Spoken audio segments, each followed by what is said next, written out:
You ever meet a woman who seems perfect, confident, charming, magnetic, but something about her feels off? Deep down, you sense a story she's not telling you. Ignore that feeling, and it could cost you years of your life, your emotional energy, and maybe even your self-respect. The truth, women reveal patterns about their past without even realizing it. Clues that speak louder than their words. I'm about to show you 7 signs she slept with a lot of men. And the fourth one is the most dangerous manipulation tactic I've ever seen a woman use.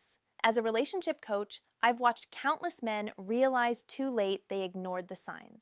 They thought everything was fine until it wasn't. Don't be that guy. Spot these patterns early and you free yourself to find a relationship that truly works for you. Subscribe and share in the comments a moment you suspected something was off in a past or current relationship. Your story might be exactly what another man needs to hear to avoid the same trap, because in just a moment, I'm going to reveal the first sign. And trust me, it's one most men mistake for a good thing. She's too comfortable with intimacy too soon. Number 1, she's too comfortable with intimacy too soon. Now, I want you to really hear me here because this is where most men get it wrong. You meet a woman and within days, sometimes hours, she's talking about physical closeness like it's ordering coffee. She sits across from you, locks eyes, maybe throws in a sly comment about past experiences, and you're thinking, wow, she's confident, she's liberated, she's into me. No, my friend, what you're seeing might not be confidence, it might be emotional erosion. A healthy woman, one who values connection, will have a natural barrier when it comes to intimacy, not because she's shy or repressed, but because she understands its weight.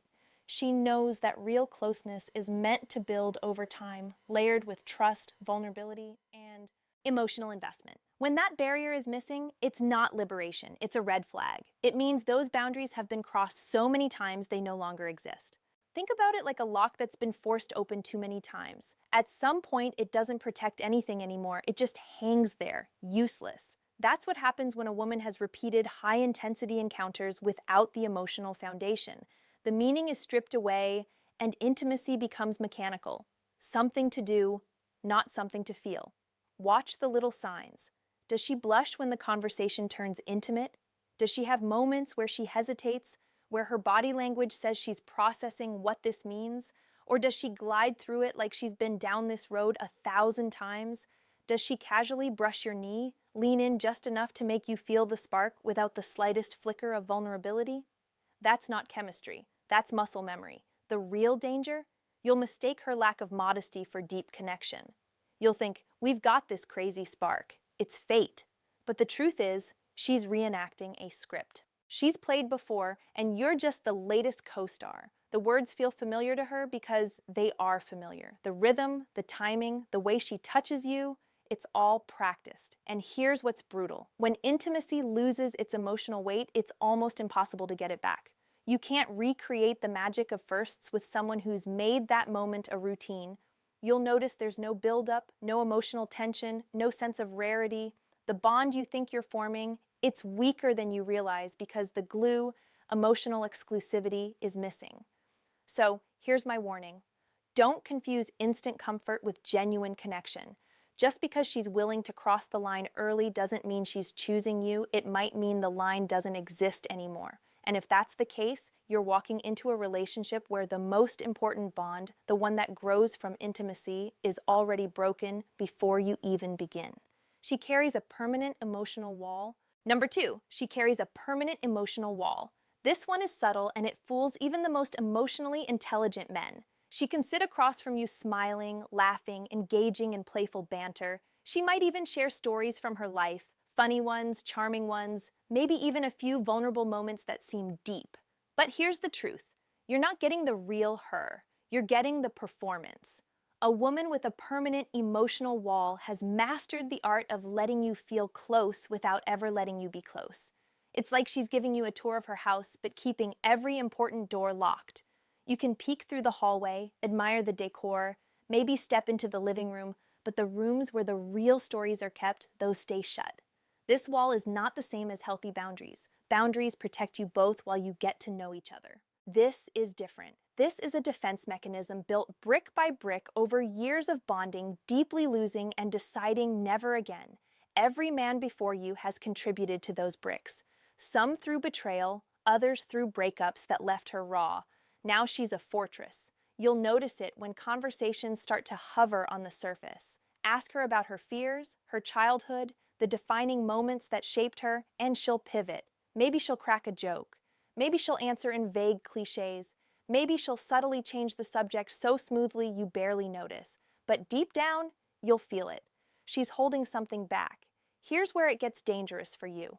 A man who's serious about connection will naturally share parts of himself first, hoping it inspires her to do the same.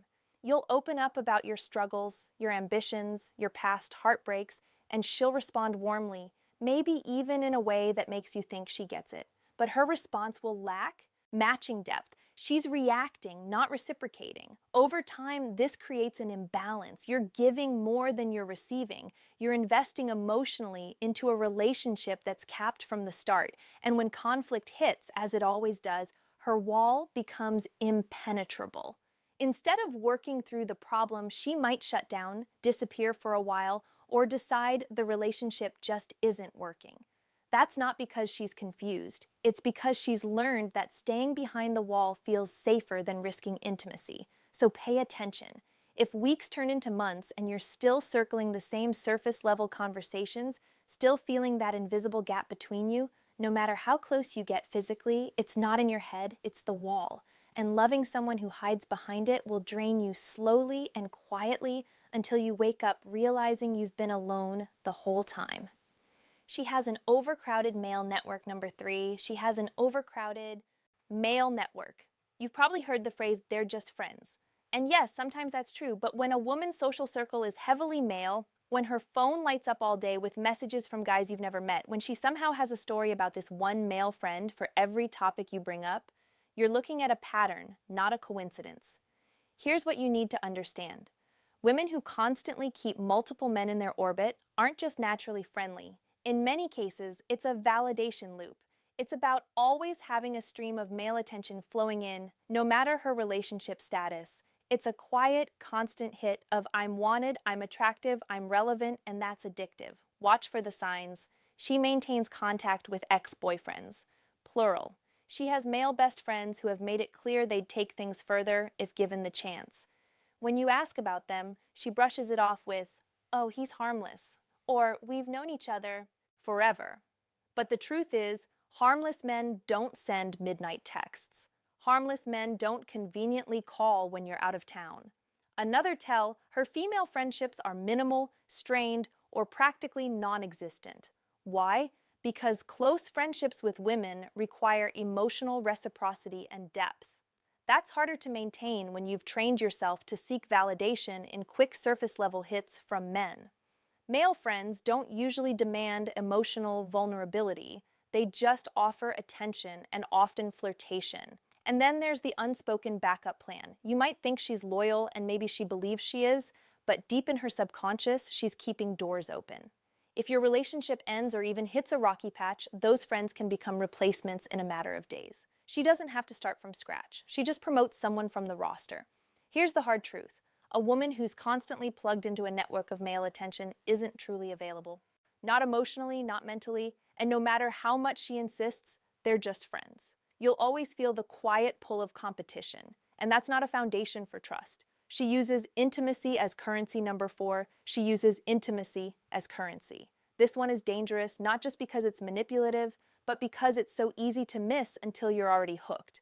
You might think you're sharing genuine moments of closeness, but what you're actually in is a transaction. She's not giving intimacy. She's trading it. Here's how it plays out. Things are tense between you. Maybe you've disagreed on something. Maybe you've said no to a request. Maybe she's caught in a lie.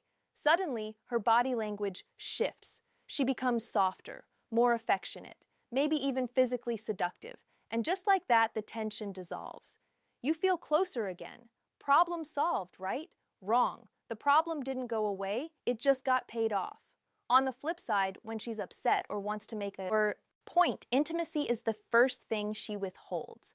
Not because she's genuinely not in the mood, but because she knows it gets a reaction. It's punishment dressed up as boundaries. She's learned that your desire for closeness can be leveraged to get what she wants, whether that's an apology, a favor, or your silence.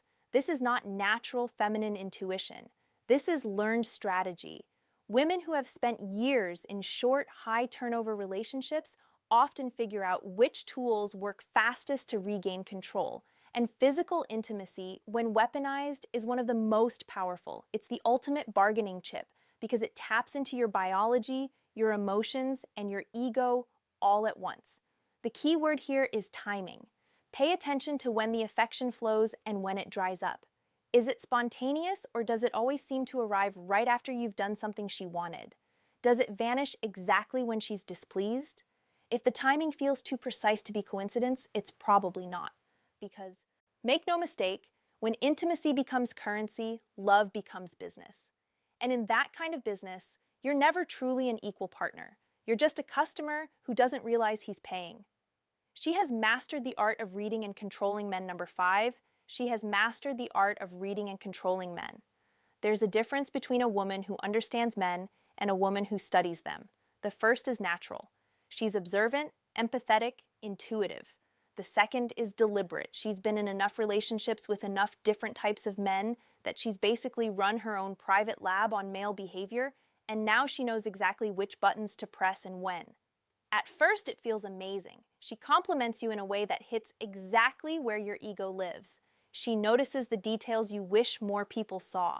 The way you carry yourself, how you take charge, your ambition. You feel understood in a way that's rare. But here's where you need to be careful. Genuine understanding grows over time. Instant perfect compatibility is often just a reflection of how quickly she's read you. She can identify your strengths and, more importantly, your insecurities faster than you think. And once she has that map, she can play you like a song. When she wants to pull you closer, she feeds your pride. When she wants to pull you off balance, she pokes at the cracks in your confidence. One minute you feel like her hero, the next you're questioning yourself and craving her reassurance. The danger here is that the manipulation is subtle. She's not storming into your life with obvious demands. She's shaping your emotional state in ways that keep her in control. She knows when to be sweet, when to be distant, when to praise, and when to let silence do the work. Every move is calculated to keep you invested and unsure at the same time. The scariest part, men often mistake this for passion. They confuse emotional volatility with deep connection. The highs feel intoxicating. The lows make you chase harder. And before you know it, you're addicted to the cycle. That's not love. It's conditioning. If you start to feel like every emotion in your relationship is being managed, it's because it is.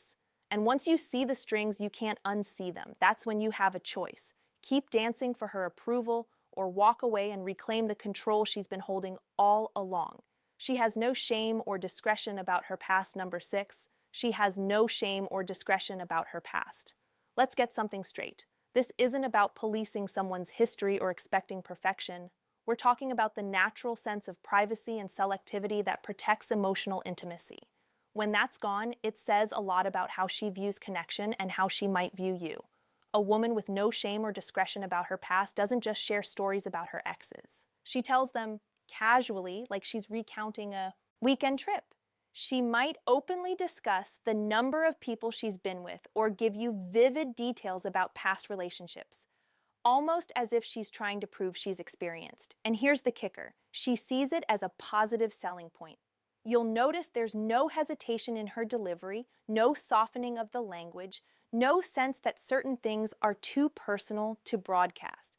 That's because to her, they aren't personal anymore. They've been normalized through repetition. When something intimate has happened enough times, it stops feeling rare. And when it's not rare, it's not sacred. Ask her a question about her past and watch the reaction. If she becomes defensive, flips it back on you, or accuses you of being insecure or old-fashioned, that's not just deflection. It's an unwillingness to acknowledge how her past might affect the present. She's not engaging with the impact, only the argument. This lack of discretion can also bleed into how she handles your relationship. The same way she casually shares details about her past, she might share details about you with others. The boundary between private and public is thinner, and once that line is crossed, trust becomes fragile. So pay attention to how she speaks about her history. Is there a sense of care in how she talks about intimate experiences, or is it just another story in the lineup? Does she respect the weight of the connection you're building, or does it feel like you're simply the next chapter in a long, casual series? Because if she can't see why discretion matters, she won't see why you matter. At least not in the way you need her to.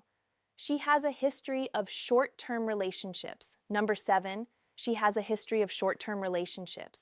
At first glance, this one might seem harmless. People date, things don't work out, they move on. That's life, right? Sure, but when you start seeing a consistent pattern, relationships that never last more than a few months, connections that burn bright and then vanish, that's not bad luck. That's a blueprint. In these cases, every relationship she's had follows the same arc. Intense attraction in the beginning, rapid escalation, and then an equally rapid collapse. She'll describe the endings as mutual decisions or just not meant to be. But look closer.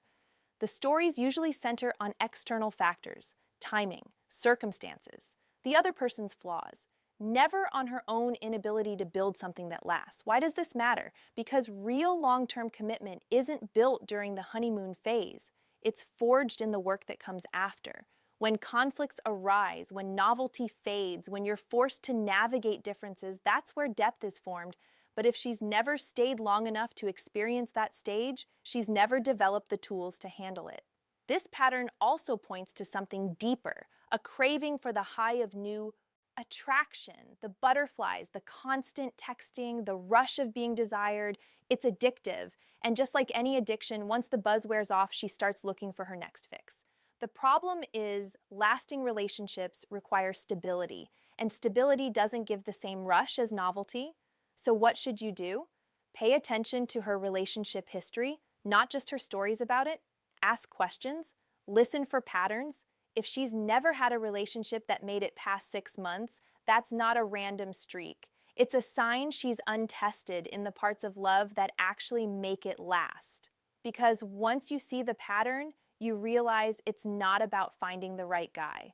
It's about avoiding the discomfort of staying with him. And if that's her history, it might just be your future, unless you walk away. Conclusion. When you step back and look at these 7 signs together, a picture starts to form. It's not about judging someone's past for the sake of judgment. It's about recognizing how patterns shape people. Every one of these signs is a thread in a bigger tapestry, and that tapestry tells you whether a woman can truly build the kind of connection you're looking for. Too many men ignore the warnings because they're blinded by attraction, or because they hope they'll be the exception. They think love will change her patterns, but patterns don't change just because you care. They change when a person decides to confront them head-on, and that's rare. You've now seen how a lack of emotional barriers, permanent emotional walls, constant male attention, weaponized intimacy, calculated manipulation, disregard for discretion, and a history of short-term relationships are not random traits. They're the footprints of experience, and those footprints lead somewhere. If you're paying attention, you'll see exactly where they go, and you can decide if that's a road you're willing to walk. Drop your thoughts in the comments. Share the signs you've recognized, because another man might be living them right now without realizing it. And if you want to keep sharpening your instincts, subscribe so you don't miss the conversations that will keep you 2 steps ahead. Your standards are not negotiable. Protect them like your future depends on it, because it does.